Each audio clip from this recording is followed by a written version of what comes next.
Então nós estamos aqui com o pastor Sérgio Reinaldo. Atualmente o senhor está como pastor na Austrália, não é isso? Perfeitamente. Pela IADESLE. Isso, pela IADESLE e pela SEMADESLE. Antes de qualquer coisa, bom dia, boa tarde, boa noite para todos que vão ouvir a nossa entrevista nesse podcast. Eu espero que seja uma entrevista proveitosa, tá? Deus abençoe. Então vamos lá. A gente queria saber um pouco como foi o seu chamado para a Austrália. Olha, essa pergunta é excelente, porque eu comecei como crente, pregando a palavra do Senhor, prego desde 1996, pregando a palavra pelo Maranhão afora, conheci praticamente o Brasil inteiro em termos de capitais, fui um pregador itinerante e fui um pastor auxiliar aqui em São Luís, pastoreei a área 86, mas sempre com aquele desejo de poder fazer algo mais. Eu nutria no meu coração, obviamente, um interesse por missões transculturais, mas era um sonho distante, até que no ministério apareceu essa oportunidade e que para mim caiu como uma luva. Não porque eu me colocasse à disposição necessariamente da SEMADESLE, mas porque essa oportunidade recaiu sobre mim e minha esposa, quando nós não esperávamos que isso acontecesse, mas esperávamos que um dia Deus iria nos levar para algum lugar. Então, sabe, aquele adágio de unir o útil ao agradável, né? E Deus cumprindo as suas promessas. Nós somos pentecostais, nós temos uma doutrina sólida e também acreditamos que Deus fala, que Deus usa seus profetas, que Deus dá sonhos, que Deus dá visões, e já de muitos anos eu nutria esse sentimento.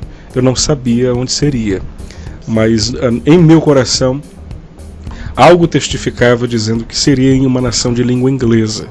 Isso desde muito cedo foi bastante claro.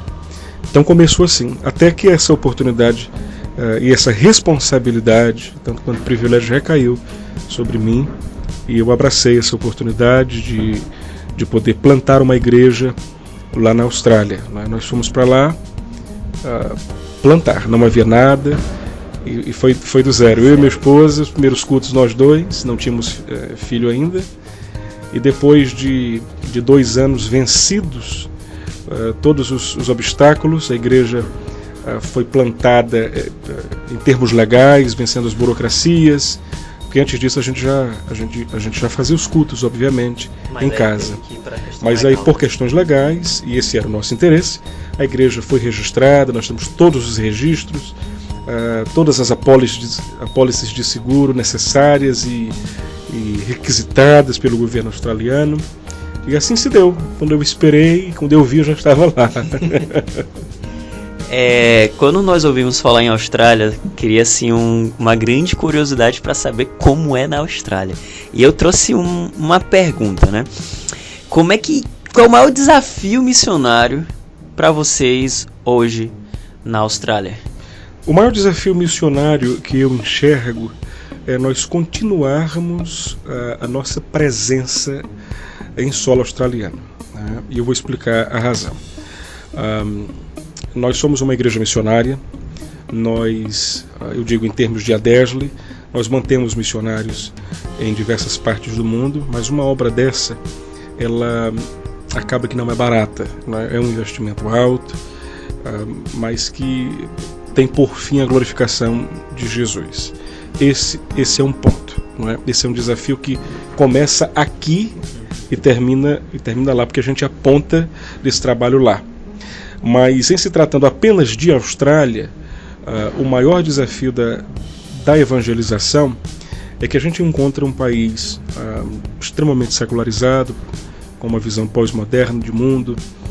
O cristianismo é um cristianismo nominal, e entenda-se por isso que cristãos evangélicos se assemelham a cristãos católicos, frequentam as igrejas esporadicamente, quando querem ter ali o seu momento, o seu verniz religioso, eles vão.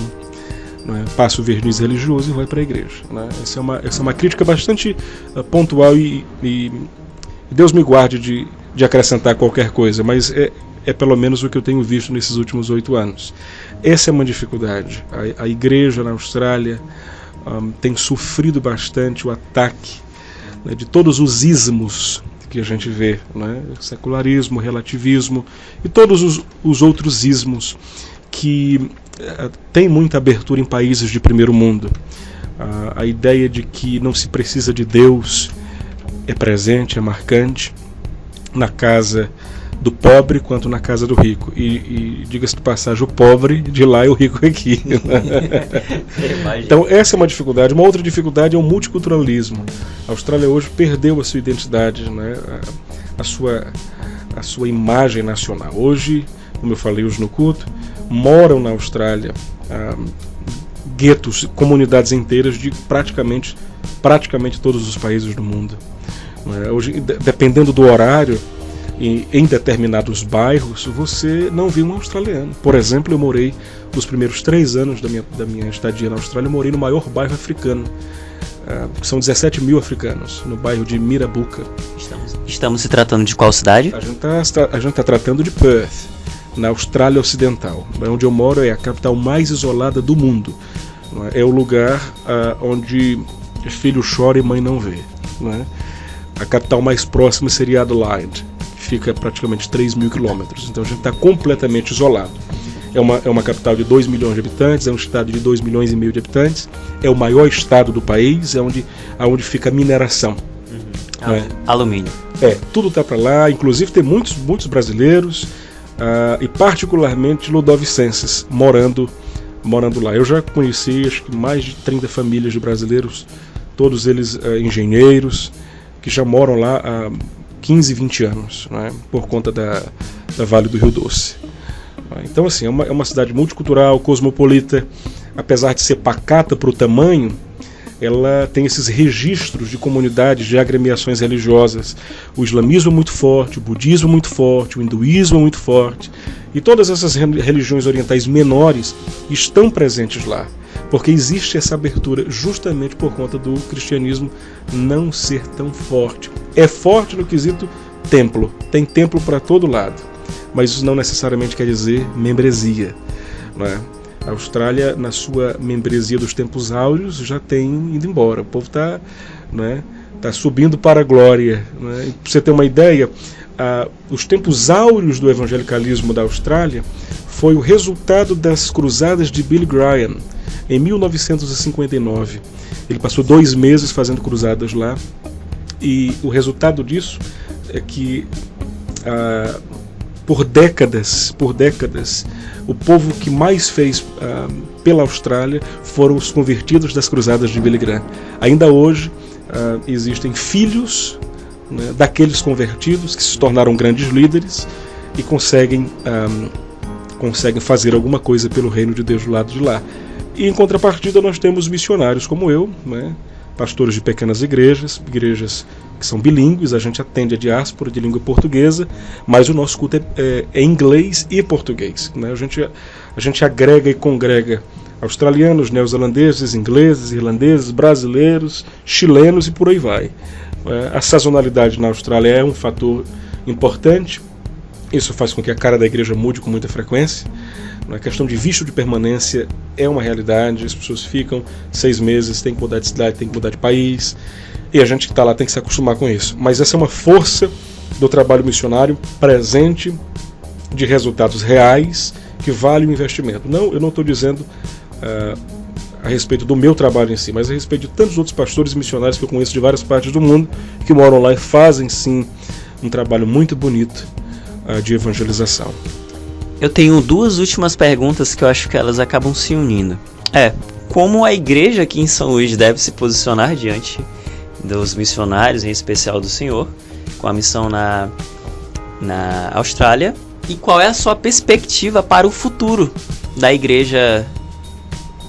Excelente pergunta. Eu acho que a responsabilidade da igreja é manter o seu projeto ativo. Isso independe da minha permanência na Austrália, tá?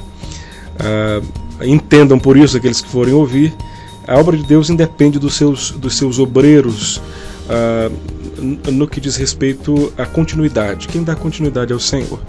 Não é?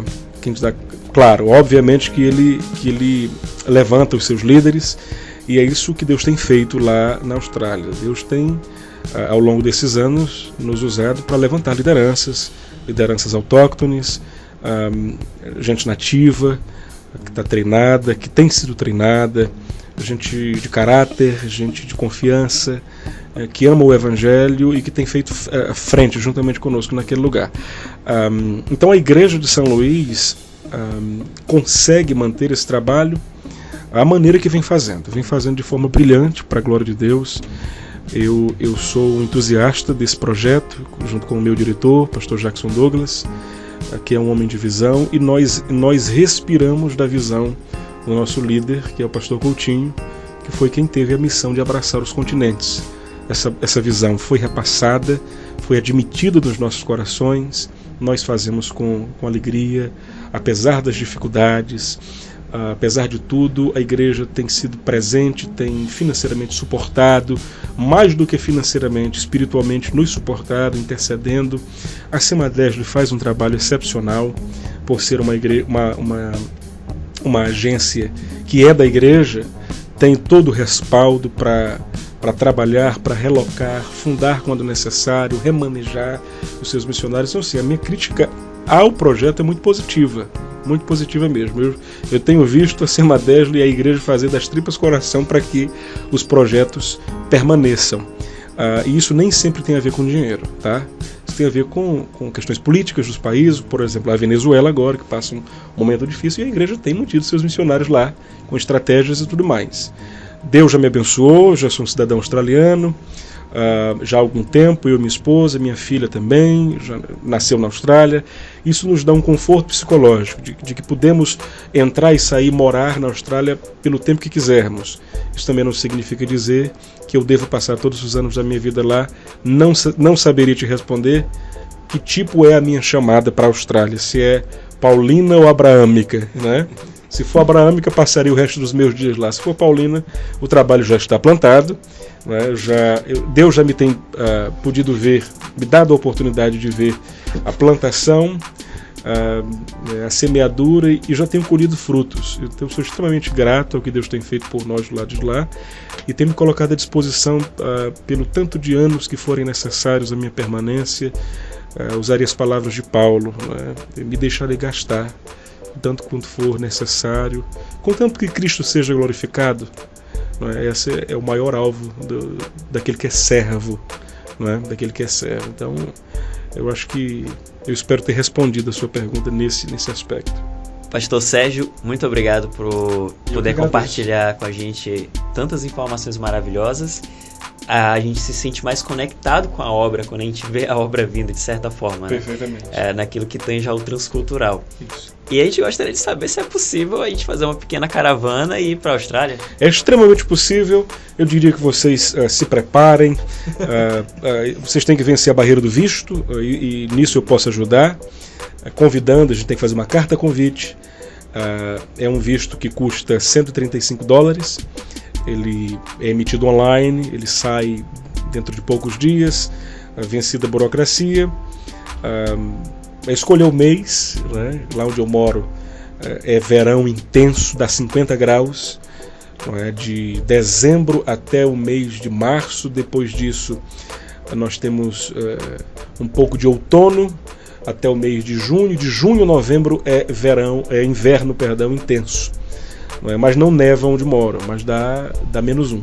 Né? Então, escolham um mês, serão muito bem-vindos. A igreja, tanto quanto a nossa casa, é uma extensão, tá, do Brasil. Nós estamos lá por conta da Igreja de São Luís. Cada membro, cada congregado é um patrocinador, é um missionário conosco. Então, sintam-se parte dessa obra, querendo nos visitar. Nós estaremos de braços abertos para todo e qualquer que legitimamente deseja vivenciar a experiência transcultural e ver o que a gente está fazendo do outro lado do mundo. Se vocês quiserem, de fato, ter a experiência dos confins da terra, paguem as passagens, voem aí 45 horas e eu estarei lá de braços abertos. Se preocupa mesmo só com esses documentos e a viagem e partiu. Só com esses documentos e a passagem não é tão barata. Não é? Mas tudo isso pode ser vencido, né? É verdade. Do outro lado vai ter um povo muito, muito ordeiro, muito hospitaleiro, um povo amável para receber. Tá bom? Amém. Muito obrigado, pastor. Que o Senhor Jesus possa abençoar essa obra de maneira grande. Isso. Tem uma igreja aqui em São Luís orando por vocês. Amém. E que assim, esse tempo, essa estadia que o senhor está passando aqui, sozinho ou com a família? Eu estou com minha esposa e com a minha filha. Né? Que esse tempo com a sua família aqui possa ser um período de bênção. De reabastecimento, né? Reabastecimento. É bom. E a sua palavra, ela vem a calhar quando diz que isso motiva mais quando o transcultural vem e se apresenta. Eu tenho sentido esse calor humano, eu tenho sentido esse poder do abraço, o poder da palavra, né, de incentivo, de encorajamento. É muito bom. Eu sinto, é a segunda vez que eu venho apenas em 8 anos, então eu sinto muita saudade. Eu sou um ser humano comum e eu choro de saudade, eu tenho saudade do jeito que a gente prega, do jeito que a gente canta. Então tudo que eu faço lá é um pouco diferente, né, do que a gente faz aqui, respeitando a cultura local e respeitando as outras culturas. Então é muito valioso o aperto de mão, o abraço, a palavra de que Deus te abençoe, Deus te guarde, conta comigo. Isso tudo vale muito. E é muito bom ver a reação da igreja quando a gente conta o que Deus tem feito. Mas melhor seria se as pessoas pudessem, in loco, ver o que Deus tem feito. Amém. É isso aí.